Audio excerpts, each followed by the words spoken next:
มื้อเช้านี่นั่งคุยน้ำกันอยู่เนาะใช้หลานไปใช้ชานะ พ่ออยู่เรือน เอ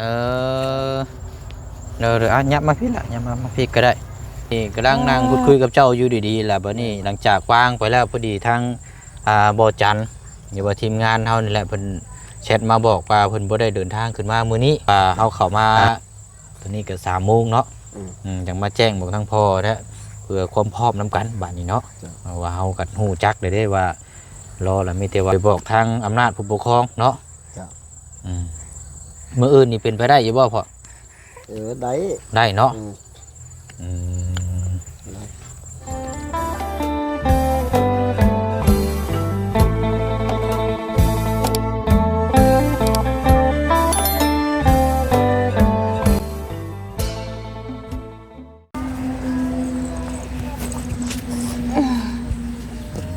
เอาสภาพอากาศฟ้าฝนมื้อนี้ก็บ่ตก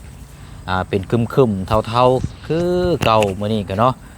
โอ้ยดีหลายพี่น้องเนาะถ้าว่าภาพฝนตกมานี่ก็ยากเลยพี่น้องเอาก็ถือว่ากลับเข้ามาในรอบบ่าย3 โมงพี่น้องเนาะจะมาแจ้งพ่อแม่พี่น้อง FC เด้อเนาะแล้วก็ทางน้องๆเพิ่นแล้วก็พร้อมทางเจ้าของที่ดินพร้อมที่จะขายที่เฮาพูดคุยน้ำกันและพี่น้องเนาะ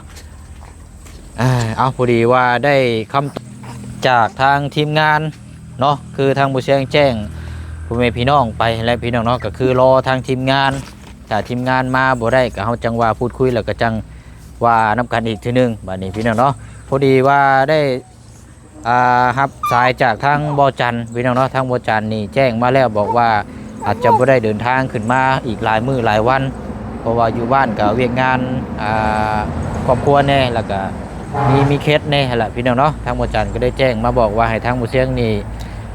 ดำเนินการเลยเนาะซื้อที่ดินที่ทางให้ทางน้องฮังแล้วก็ทางน้องอาเจืองนี่แหละพี่น้องเนาะ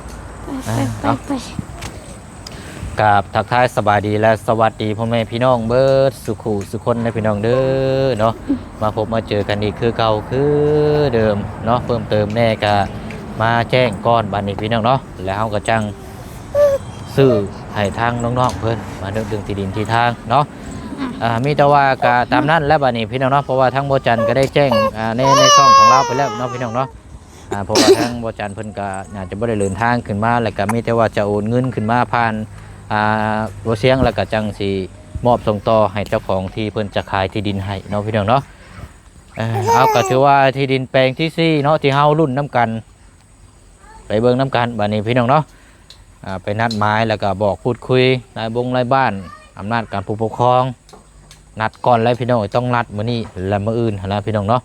เขาต้องมีนัดเพราะว่าบางคนเพิ่นก็เฮ็ดเวียกเฮ็ดงานแล้วก็ไปฮูดข้าวฮูดน้ำช่วงนี้กับพี่น้องเนาะเอาแล้วพี่น้องถือว่าเป็นวันที่พี่น้อง FC เฮารอติดตามแล้วก็รับชมเนาะจังได๋ก็เนาะเข้ามาแล้วก็กดหัวใจตีละครั้งให้แน่พี่น้องเนาะเพื่อเป็นอีกกำลังใจเนาะเอามาทักทายทางน้องเพิ่นก่อนอ้าวเนาะกินนมมีแล้วโธ่ทางอาเชืองนั่นไปขึ้นกล้วยเนาะบ่เป็นหยังเนาะกันนั่นก็เดี๋ยวช่วงแรงก็จะว่ากันอีกทีนึงเนาะเดี๋ยวบ่เชิงสิมาแจ้งอีกทีนึงแต่ว่ารอบนี้มันเป็นเฮาต้องแจ้งล้วนเลยกันเสียว่ากันเนาะเพราะว่าเป็นเฮาติดตามแล้วเฮารออยู่นะพี่น้องเนาะรอว่าทางทีมงานกับจนที่แรกว่าสิขึ้นมามื้อนี้แหละบัดนี้เพิ่นแจ้งมาบอกว่าบ่ได้ขึ้นมาแล้วก็เลยจะแจ้งให้ทราบนํกันเลยเนาะพอดีแล้วทางน้องฮังยังบ่ทันได้เห็นที่ใหม่อยู่เนาะโอ้เอาเดี๋ยวเฮาไปเบิ่งนํกันเนาะไปได้อยู่แล้วว่าคุณน้อยนี่ไปได้เนาะ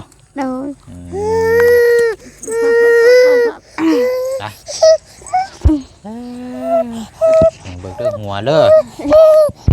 ไปเบิ่งที่ใหม่ก่อน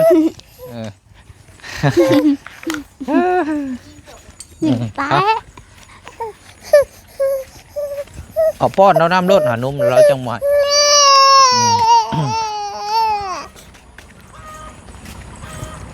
หันแหละเดี๋ยวให้อันนี้พี่น้องให้ทั้งน้องซอนไปแจ้งบอกทางพ่อเพิ่นก่อนแล้วกินนี่น้องซอนเอาไปพูดไปคุยก่อนหน้าแล้วเนาะ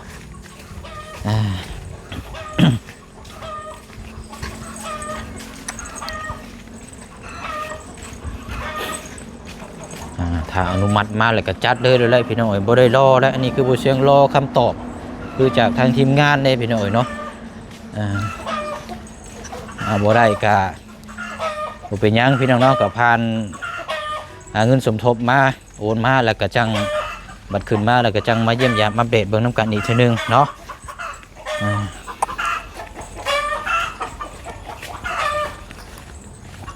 ใช่ไปทางใดไปขอบคุณละ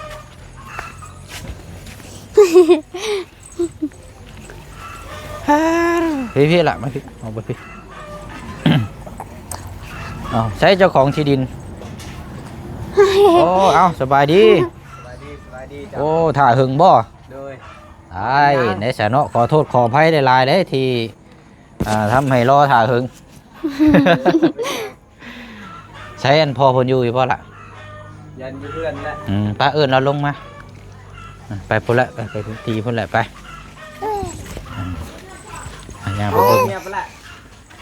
ไปพุ่นละย่างมาพี่ก่อนเขาทางนงห้างนี่ยังบ่ทันเห็นเนาะโอ้นี่เลยพี่น้องเนาะอันนี้ทางนี่พอเพิ่นว่าทางไปนี่เลยก็ได้นี่เที่ยวนี่ก่อนก็ได้ไม่ยากแล้วเวลาแกไม้แกตอกมานี่บุกเบิกแถวไม้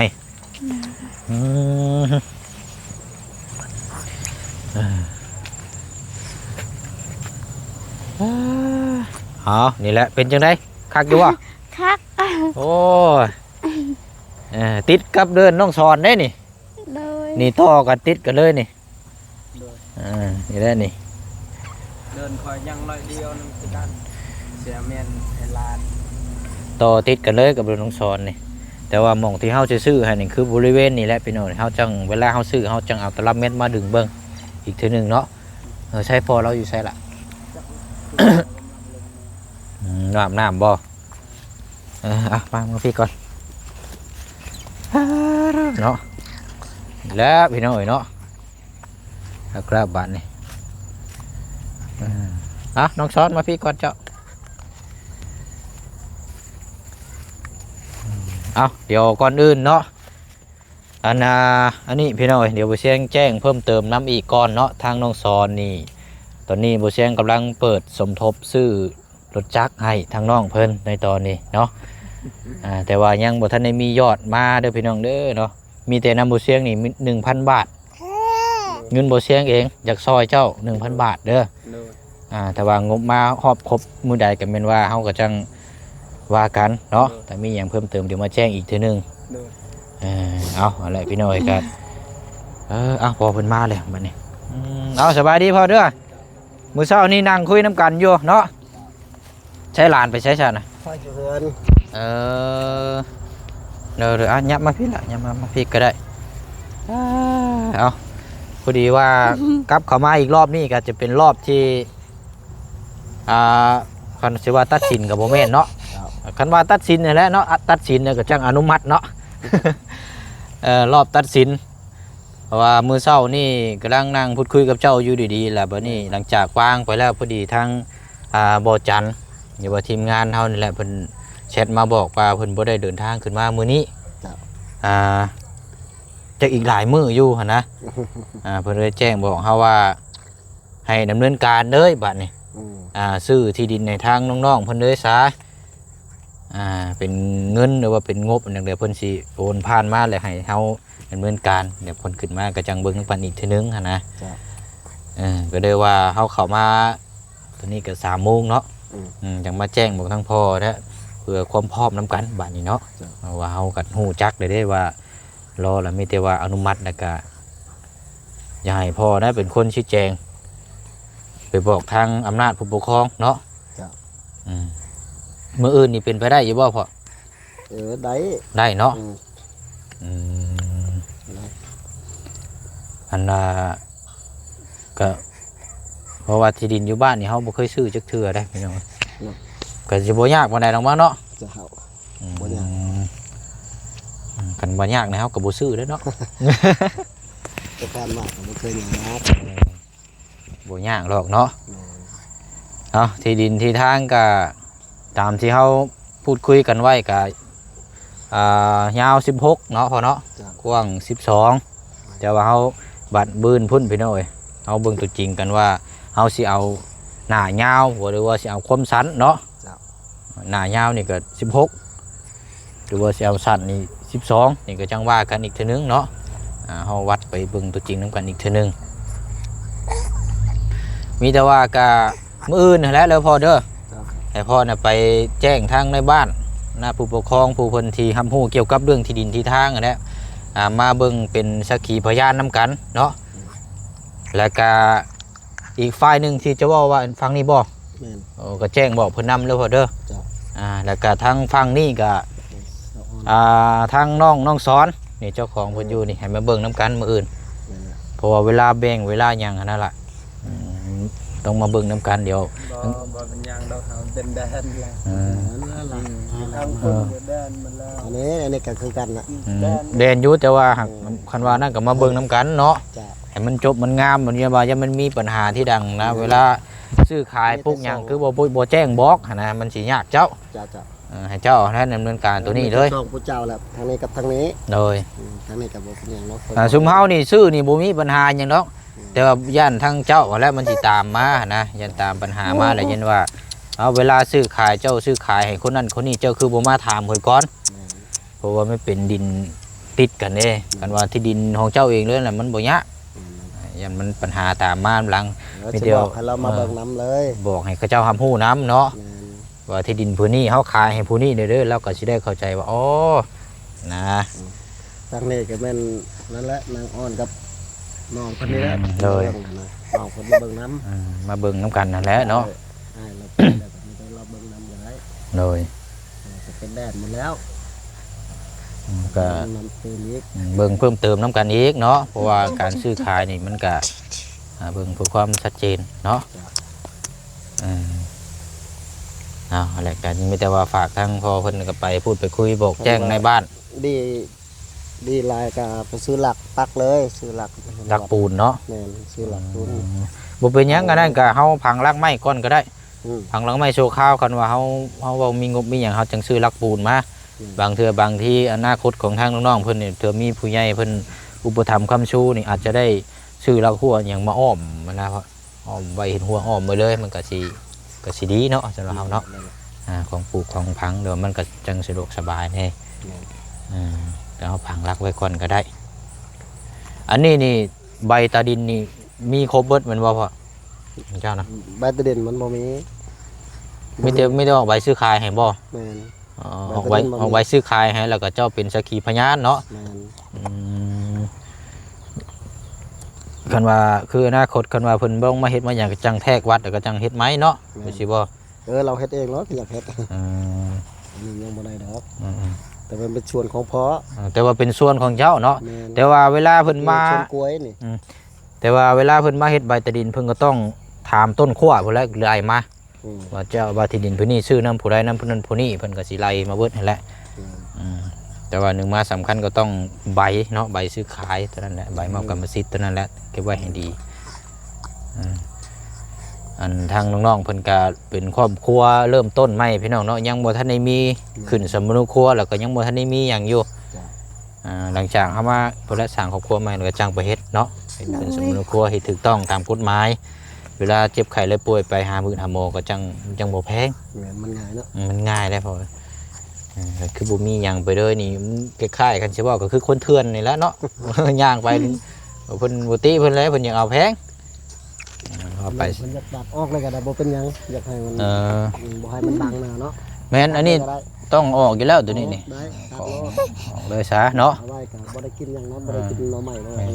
มันแปลนซะเนาะแม่นให้มันแปลนเวลาเฮาย่างสิมันทะลุเนาะเห็นเฮือนเฮาซ่านพี่น้องสิอยู่ทางหน้านี่เนาะเอาสิได้พลักเลยสิได้มาอยู่น้ำประตูนี่แหละนี่ไอ้ดอกเนาะทางประตูเพิ่นก็เป็นคนเว้าง่ายใจดีอยู่พี่น้องมีหยังก็ปรึกษาหารือได้เริ่มมืดแล้วเริ่มเขาเจ้าก็สิมาปุ๊บอยู่พี่เดี๋ยวเนาะ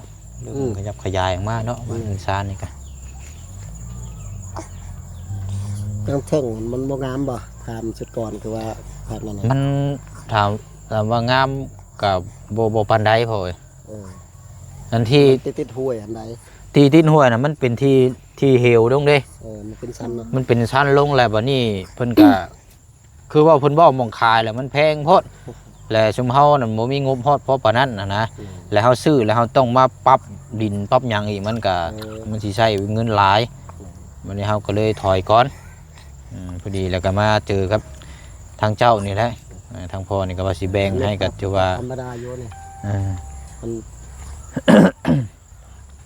บ่ได้ชั้นแล้วนี่มันเพียงแล้วปรับธรรมดา สำนั้นก็เพียงเลยนะคันเฮาเบิ่งมีแต่ว่าเฮาเอาหมักจกบางอย่างมา ได้ ดู แล้ว เซาะๆนี่ก็ได้เด้อ ได้ ได้ แล้ว โดย ได้ดอกต่างเฮามาอยู่เฮาก็เฮ็ดเฮาก็สร้างมันคือได้มันก็เป็นอยู่แล้วเนาะกินอย่างเดียวนี่เนาะโคตรดีนี่มันตะภาคไปถึงหยังคือแดงแท้ล่มบ่ตะภาคลูกเจ้านั่นคือแดงแท้ไปถึงหยัง จากแรกคือลมแล้ว ดม ล่มบ่ ลมแล้วน่ะ เขาอยากนอน นี่ก็พอทางแล้วนี่ทางธรรมดาได้แล้ว เลยย่างรอบบัดซื้อแล้วจังให้เพิ่นมาทางอีกเทื่อนึง แต่มีแต่ให้อาละไม้หมดเลย เลยเราเดี๋ยวมันมาอยู่เพิ่นได้ให้เพิ่นจัดการเองมีแต่ว่าตามนั้นเด้อพ่อเด้อมื้ออื่นประมาณเที่ยงก็ได้เนาะเอาเวลาเที่ยงนี่แหละพอดีพองามเพราะว่าบางเทื่อเพิ่นไปให้แต่เช้าก็กลับมา10:00 นจังซี่เนาะไปตอนเช้าก็ได้นะประมาณเที่ยงนัดกันนี่พอดีงามแล้วก็มาวัดมาหยังซื้อกันอยู่นี่แหละเนาะนั่นแหละให้ ว่า พ่อ มาอื่นมันเขาสิบอกเลย โดย หรือว่าถ้าทางอำนาจผู้ปกครองบ้านเพิ่นบ่ว่างก็จังเจ้าไปแจ้งบอกทางน้องฮังก็ได้ทางอาเจืองอีกทีนึงสมมุตินะ นี่แหละ ถ้าเพิ่นว่าในบ้านว่าโอ้มื้ออื่นมีนัดมีเวียกแบบว่าไปต้องไปให้ได้เสียก็บ่เป็นหยังก็เดือน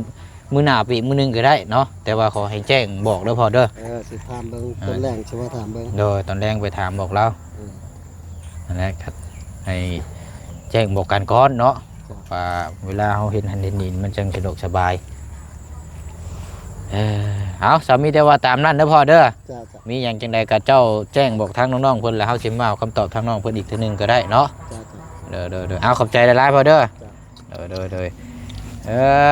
มาป่านนี้ตามนั้นแล้วเดี๋ยวให้ทางพ่อเพิ่นไปแจ้งบอกแล้วกับมื้ออื่นประมาณเที่ยงพี่น้องเนาะมารุ่นน้ำกันอยู่ที่ดินแปลงนี่แหละรุ่นส้มน้ำกันเนาะอย่างไรก็ขอให้ผ่านพ้นไปด้วยดีพี่น้องเนาะเพราะว่าเป็นที่ดินแปลงที่4แล้วที่เฮาหาให้ทางน้องเพิ่นแปลงแรกนี่บ่เสียงบุกไปตรงข้ามมองทางยางคักอยู่แต่ว่ามันก็งามแต่ว่ามันก็เสียกับคนได้ยางเสียยางบัดบุกไปเบิ่งมองอันเหมือนที่โรงเรียนนั่นบัดก็อีกก็คักอยู่แต่ว่าบัดมันเป็นทางผ่านนั่นน่ะเนาะ โดย เป็นทางผ่านเวลาคนเสียคนอย่างกับไปวางศพอยู่หันนะพี่น้อยมันห่อนมันล้นกับบ่คักปานใดแล้วก็แปลงที่4แปลงที่3เดี๋ยวไปเบิ่งอยู่หันเนาะราคาก็โหดโพดแล้วก็เพื่อปรับเพื่อหยังก็เลยก็โจไว้ก่อนส่วนแปลงนี่แหละบัดนี้รุ่นบัดนี้ก็มีแต่ว่าเฮานัดหมายบอกทางพ่อเพิ่นแล้วมื้ออื่นเนาะแต่ว่าบ่เชิงสิมาเอาคำตอบน้ำน้องเพิ่นอีกอยู่พี่น้อยตอนแรกว่าพอดีแล้วเดี๋ยวทางกระเจืองมาแล้วก็สิแจ้งบอกทางกระเจืองนำเพื่อมีหยังเพิ่มเติมจังไดก็จังว่ากันแต่ว่านี่บ่เชิงมาแจ้งบอกพ่อแม่พี่น้องให้รับในฮู้นํกันก่อนเนาะคักอยู่บ่ที่ดินอยู่นี่นะ คัก ง่ายคันบ่คักบ่ซื้อให้นะเอ้ยเนาะคักแล้วนี่ติดดินกับน้องสอนนี่แหละพี่น้องเอ้ยก่อไผ่ก่อหยังอันนี้ก็ทางออกแล้วก็เอาไว้กินนี่เลยบ่ต้อง ไปกันยังน้อยเดียวนั่นน่ะเมียนพอได้ปลูกผักปลูกหยังพอได้กิน ปลูกได้อยู่ได้กินเนาะ โดย ที่ดินที่ทางนี่แล้วเนาะเอาตามนั้นเลย โดย มีแต่ว่าตามนั้นแหละคันว่านั่นกับจังว่ากันอีกเปอร์เซ็นต์สิเข้ามาอีกรอบหนึ่งตอนหนึ่งแรงพอดีได้ทางอาเจืองมาเนาะ โดย เราไปแต่จังมุงก็ ไม่แต่จักเอา เรามาเราเป็นคนป่วย อย่าแล้วบ่เป็นหยังเฮาคุยกันแล้วเด้นั่นกับช่วงแรกๆเดี๋ยวเปอร์เซ็นต์สิเข้ามาอีกทีหนึงเพราะว่าสิไปเวียกสิไปดินน้ำพ่นก้อนพี่น้องบ้านแก้งทองก่อน ไปเยี่ยมยามทั้งทีมงานเขาเนี่ยเพราะว่าทีมงานลุมอยู่พุ่นพี่น้อยทั้งเขาประธานป้องแล้วก็ทั้งหลายคู่หลายคนเนี่ยแล้วก็ต่างอยากไปเยี่ยมยามอัปเดตเบิ่งนำทางเขตของทางน้องหัวน้ำเนี่ยแหละพี่น้อยนานแล้วเนาะนานๆทีไปเขากับเพราะว่าเขาบ่ได้มีเวียกงาน รับผิดชอบอยู่หั่นพี่น้องเนาะจักนาทีแล้วล่ะ เก่า โอเคทั้งนี้ก็อยากนอนแล้วบัดนี้เนาะ โดย โอ้ยป้าชะเนาะมีแต่ว่าน้องหังพาน้องพลักเมื่อนอนก็ได้ล่ะเด้อ โดย เอาไม้มาให้บ่เสียงก็ได้เอาปลามือได้ก็ได้โอเคไปเนาะเอาจังว่าจังคุยน้ำกันพี่น้องให้น้องเพิ่นเอาลูกเมื่อนอนก่อนแล้วก็ตอนแรกเพิ่นแล้วเลยสิมาหาไม้แล้วก็พูดคุยกับทางอาเจียงอีกทีหนึงเนาะโอ้ยใช้น้องสอนดินเจ้าน่ะฮะ งาม คากว่าเจ้าอ่ะเอานี่ไม้ก่อนมีแต่ว่าเฮาทางจักเล็กจักน้อยเนาะ โดย มันก็บ่ได้ว่าหกปานใดเดี๋ยวนี่เพราะสิเอาความยาวนี่12บ่เราเอาความกว้าง16พี่น้องเอ้ยเอากว้างเอาดีกว่า เอากว้างแบบนี้แหละงาม เอากว้างเนาะมันจะงาม เอายาวแบบนี้มันบ่งามเลย คันยาวมันบัดแคบเนาะ โดย มันลิบอันที่ว่าเนาะ โดย เอาหน้ากว้างดีกว่าโอ้คักเลยนี่พี่น้องเอ้ยเนาะดูกอไผ่นี่เอาไว้ได้นี่ตัดตอนเอาไว้กินปลูก โอ้ กิน หวานได้กอไผ่นี่ มันเป็นหน่อไม้ไผ่หวานบ่ แซ่บๆกิน เนาะแล้วนี่พี่น้องเนาะเอารุ่นชมน้ำกันพี่น้องเนาะมื้อนี้มาแจ้งบอกแล้วก็ติดตามเบิ่งน้ำกันมื้ออื่น โดย มื้อนี้มาแจ้งแล้วมื้ออื่นจังอนุมัติก็แม่นประทับตาปุ๊กนั่นแหละพี่น้องนั่นแหละพี่น้องเนาะจังว่าจังคุยน้ำกันเดี๋ยวตอนแรกจังสิเข้ามาหาทางน้องเพิ่นอีกเทื่อนึงมีแต่ว่าคลิปนี้มาแจ้งให้ทางพ่อแม่พี่น้อง FC เฮาเบิดสุขุสุคนเด้อเนาะที่ติดตามเคสของทางน้องฮังน้องทางอาเจืองตั้งแต่ต้นฮอดปัจจุบันในตอนนี้แหละพี่น้องเนาะมีแต่ว่าเรื่องที่ดินที่ทางบ้านนี้เนาะเอาจังได๋ก็นั่นแหละพี่น้องติดตามรับชมรอชมเบิ่งน้ำกันแล้วก็ท้ายคลิปเนาะพี่น้องก็เห็นดีน้ำลายสำหรับทางบุเซงเปิดสมทบซื้อที่รถซื้อรถจักรให้ทางน้องซอนก็ตัวนี้ก็ยังบ่ทันได้มียอดมาเพิ่มเนาะพี่น้องเนาะถ้าว่ามีมาเพิ่มจังไดก็เดี๋ยวแจ้งพ่อแม่พี่น้องเฮาได้ฮู้ได้ทราบนํกันเนาะตัวบุเซงเองนี่ก็โอ้ยพี่น้องเอ้ยบ่แม่นเว้าได้เห็นรถจักรแล้วนี่มายามใดนี่ก็จ้องตลอดได้อยากให้น้องเพิ่นได้คันใหม่ก็ได้ว่ามื้อนี้ถือโอกาสว่าเมื่อวานนี่ก็ได้พี่น้องก็เห็นดีนํเนาะเอาจังไดก็รุ่นส้มเบิ่งน้ำกันเนาะพี่น้องเอ้ยทางน้องสอนว่าสิจังใดติดตามเบิ่งน้ำกันเนาะแต่ว่าน้ำบุเชียงนี่สิซอยน้องเพิ่นนี่เปิดสมทบนี่มีอยู่ 1,000 บาทเนาะเงินบุเชียงเองนี่แหละพี่น้องเอ้ยเนาะรถก็ถ้าเฮาได้ซื้อแล้วก็มีแต่ว่าอย่าเอามือหนึงแล้วได้พี่น้องจังห่างรถให้ทางน้องเพิ่นเนาะเอามือสองมาก็เดี๋ยวซ่อมเดี๋ยวเพพังอีกก็มันก็สิยากอีกเอาคอยมาคอยไปแล้วพี่น้องเนาะติดตามรับชมเบิ่งน้ำกันกะเบิ่งแย่งบ่ป้าบ่ทิ่มกันนั่นแหละพี่น้อยเนาะพูดคุยน้ำกันแล้วก็สิได้ขอตัวเดินทางไปเวียกต่ออีกก่อนเนาะมีแต่ว่าลาพี่แล้วน้องไปก่อนบ๊ายบายเด้อพี่น้องเด้อเนาะเจอกันอีกคลิปหน้าเนาะสบายดีพี่น้องเอ้ยไปน้องสอนเฮาบาดนี้